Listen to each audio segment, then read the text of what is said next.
Hormatly dalaşgärler, gaderli ýaşlar.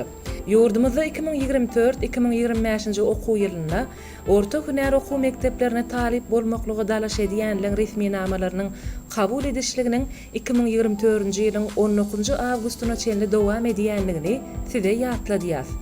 Siz ýurdumyzda hereket edýän orta hünär okuw mektepleriniň talip bolup, dürli hünärler, ýagny maliýe, bank, ykdysadyýet we hojalyk hukugy, aviasiýa, dokma önümçiligi, guruluşyk we binagärlik, energetika, owa hojalygy, nebit we gaz ulgamy, kompýuter ulgamlaryna programmerleme, neşriýat çapkany işi, ulaglarda gatnawlary guramak we herekete dolandyrmak, mehmanhana hyzmatlary, syýahatçylyk hyzmatlary ýaly bir näçe urlun hünär eýeleri bolup bilersiňiz. Okuwlaryň möhleti 2-2,5 ýyla deňdir. Hormatly dalaşgärler, ýurdumyzda hereket edýän orta hünär okuw mekteplerine resmi namalar tapşyrmagyň tertibi bilen Türkmenistanyň Bilim Ministrliginiň resmi saýtyna giňişleýin tanyşyp bilersiňiz.